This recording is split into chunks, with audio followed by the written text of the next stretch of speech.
From Hollywood, it's time now for... Johnny Dollar. Johnny, Don Taylor. Are you here in L.A.? With Mrs. McClain. Why didn't you meet my plane? Dr. McClain's been shot. What? Teresa Corbett's boyfriend, a guy named Riley, pumped 3 slugs in him this afternoon. He was afraid McClain might get off. McClain's still alive? He's hanging on, but they don't give him much of a chance. I'm on my way to the hospital right now, L.A. General. Meet you there.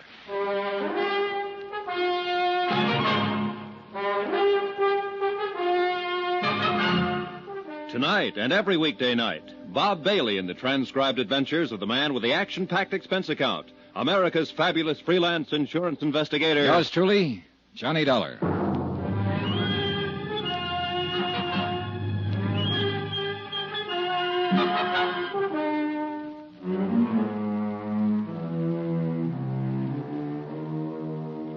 Expense account submitted by Special Investigator Johnny Dollar to Tri-State Insurance Underwriters International Building, Hartford, Connecticut. The following is an accounting of expenditures during my investigation of the McClain matter. Expense account item 13, $10, rental, for a tape recording machine which I took with me to the hospital room of Dave McClain. Don Taylor met me in the hall. Hi. Hi. Where's Mrs. McClain? I turned her over to the police. She know about this? No. Who's this man, Riley? Oh, just a lonely guy who lost his girlfriend. Let's go. Wait a minute. There's something else, isn't there, Johnny? Oh, I don't know. I think there is, Don. I'm going to try to get it from McClain now. That's why I brought this thing. What'll happen to Riley?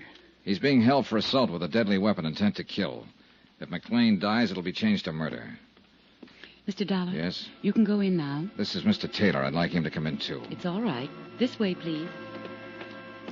The nurse led us down to the end of the hallway and into McClain's room. Transfusion equipment was rigged up on one side of him, intravenous on the other. He watched us walk in without a word, until he saw me set up the recording equipment. What do you think that's for? You, McClain. That statement we were talking about. What statement? You know how bad off you are. It doesn't make any difference now. Who's this man? My name's Taylor. Police? I'm with Tri-State Underwriters. Oh. You must be a close friend of Doris's. She came out here with him, McClain. How is Doris these days? She's made her statement. Squeeze play. How about you? No. I'm not going to say a thing. Oh, now, McClain. Tell you what I'll do. We'll talk about it later. There may not be a later. I think there will be. I'm going to bet on it that way. It's tough, Dollar. You struck out again. There's always your wife. She won't tell you anymore. She's got her own troubles. I think you'd better leave now, Mr. Dollar. Yeah.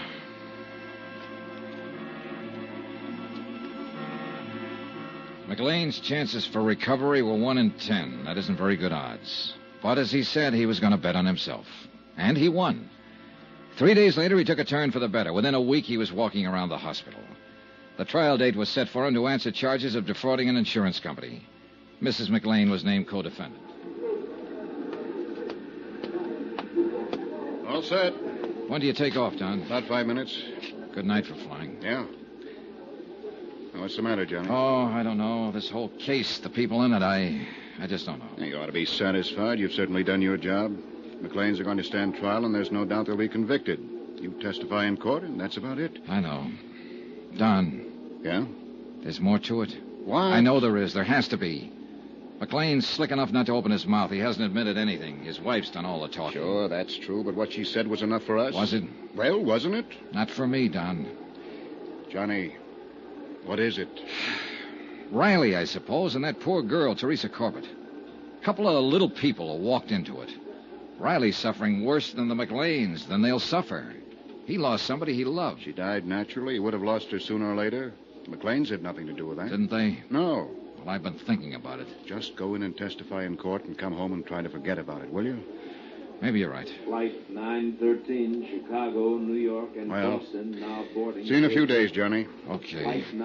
913, One thing, now Don. boarding Yeah? at Gate 8. Suppose Teresa Corbett had been my girl. So long, kid.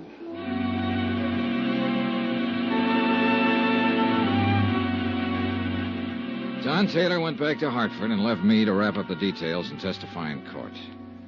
The day before the trial, I went over to the county jail to interview Mrs. McClain just once more. Hello. Hello. The uniform isn't too attractive, but they say it's a very healthy life in here. I mean, the regular hours and all. I suppose I should try to get used to it. Yeah. How long will I have to go to prison? Well, that's hard to say exactly, Mrs. McClain. Well, my lawyer said not over 3 years if they convict us. 3 years isn't too long. No. Sit down. Where's my husband? Where's Dave? He was transferred to the county jail today. Is he all right? Seems to be getting along fine. I haven't seen him, you know. You'll see him in court. Oh, I wish it were all over. So do I. But it isn't, is it? Practically. Not at all. Well, what do you mean? So far, we have enough evidence to prove conspiracy against you and your husband, and we'll prosecute to the limit on that. There'll be some other charges against him, the business with the body and so on. Let's not go into that now. But there's something else here I want to get straightened out. This is your statement. Yes. Let me read you this. A girl, whom we later found out to be Teresa Corbett, walked into the office on the night of February 1st, 1954, and complained of feeling ill. She had been drinking. My husband took her into the examining room where she died a few minutes later of a heart condition. Those are your own words on this sworn statement, Mrs. McClain. Yes. Let me go on. I had never seen or heard of Teresa Corbett until that night. I was with my husband when he placed a call to her residence in Jersey City. He spoke with a man there who managed an apartment house and so on. Mrs. McClain, that call was never made. I was in the room when Dave made it. The phone company has no record of it, no bill for it. I mention this to you because we are going to mention it at the trial tomorrow. You have my statement. Are you trying to make a liar out of me? The fact remains that call wasn't made. Were you in the examining room when Teresa Corbett died? No, I was in the front office. Isn't it a fact that she was a patient of your husband's before that night? No. I found out, I'll tell you. Teresa Corbett was one of your husband's patients. Why, She came here to live in Los Angeles because of a heart condition she had. He was the doctor she went to see. She just didn't walk in that night and drop dead. If that's true, I didn't know it. That night you said you were acting as a receptionist in your husband's office.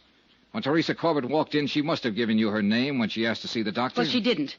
Frankly, I thought she was just a little drunk. She'd been drinking. I could smell it. And you just took her right on back to your husband without asking a name, where she lived, anything about her? Yes. Now, look, Mrs. McClain, a lot of things you've told me and put into this statement are true. They've all been checked and rechecked. That's my job. But some of them just don't make sense. What are you trying to do? You wouldn't have known anything about it if I hadn't come to the insurance company. Maybe that's so. Maybe it would have just gotten by. But you did come to us. And whether you knew it or not, we have to know everything now. Everything, Mrs. McClain. Why do you think we've gone to all the trouble and expense of checking all this? I'll tell you. Because your story was too good to be real. It couldn't happen that way, even though the facts seem to say it could. Why, A girl alone and friendless in Los Angeles dying of a heart attack in a doctor's office. A doctor who needs money and has a wife who's heavily insured. That's too much for me to take. Teresa Corbett was a patient of your husband. She had been for several months. She came in like anybody else. You or your husband took her personal history. And you noticed that she had only one living relative, a mother in Jersey City. Will you please tell me what you're talking about? I'm talking about premeditated, carefully planned murder. That's what I'm talking about. When Teresa Corbett's mother died suddenly, there was nobody left to worry about her. Nobody to ask questions about her anymore, right? That's what you thought, anyhow. But there was a man, George Riley. But he didn't know where to go or who to ask. You didn't know about him. All right. Teresa came in several times, and you and your husband got to know more about her. She was the patsy right from the beginning. Wasn't she? Wasn't she? Yes. Do you want to tell me about it? She had been in to see Dave several times. He knew all about her, where she was from, what family she had. That night, when she came in the office, she wasn't drunk. She hadn't even been drinking. She'd had a telegram. She'd just received word that her mother had died suddenly. She was terribly upset about it. She asked Dave for something to help her sleep. Go on. Well, he took her in the examination room, and he came out a few minutes later to get some drugs, and he said something about her case being a terminal. Terminal? You mean it was hopeless? Well, that's what he said. He said he didn't give her more than 6 months. It wasn't true, Mr. Dollar. She wasn't that sick. Then what? Well, Dave went back to the examination room. I just sat there and waited. I guess I knew what he had in mind. Had you talked about it? Well, we talked... Oh, no, not about what happened then. A few minutes later, he buzzed me to come back to the room. I went back there, and Teresa was lying on the table. She was dead. I knew it when I walked in there. Dave looked very strange. He said that she had had a sudden heart attack and died before he could do anything to help her. You know it wasn't so. Well, there was a hypodermic on the stand. He'd given her something. Well, I just didn't think he'd go that far. Are you sure you hadn't discussed this before? No. I swear he hadn't said a word to me before that night. But he had it all planned. That is, what to do and everything, when I came back to the room. He called Dr. Reed. Dave showed him Teresa and said it was me. Reed signed the death certificates. Yes. When did you leave town? The same night Dave made me. He said he'd handle everything.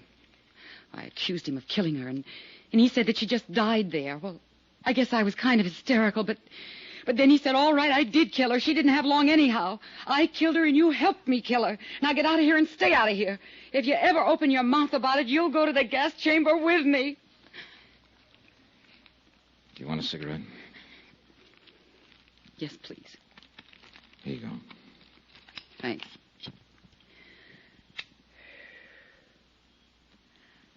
I told you that story. I mean about the phone call and all. To get back at him. I never thought that I'd tell you this part, too. Oh, I'm glad I did. I'm glad it's all over.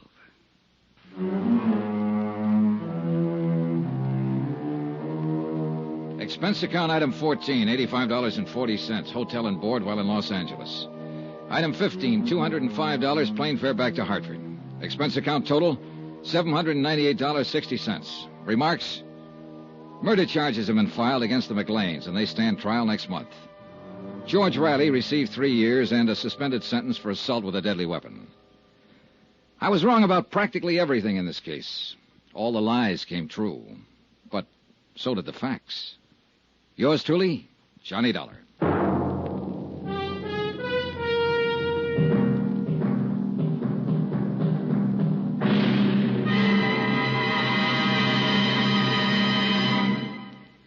Remember, there'll be another intriguing story for you beginning next Monday night. Next week, cui bono. That's Latin for who benefits. And believe me, it isn't the killer in the case. Join us, won't you? Yours truly, Johnny Dollar.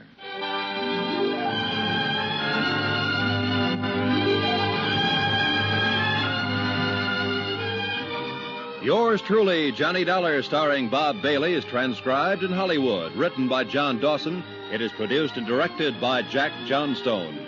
Heard in this week's cast were Lucille Meredith, Betty Lou Gerson, John Stevenson, Bob Bruce, Victor Perrin, Tony Barrett, and Herb Ellis. Musical supervision by Amerigo Marino. Be sure to join us on Monday night, same time and station, for another exciting story of yours truly, Johnny Dollar. Roy Rowan speaking.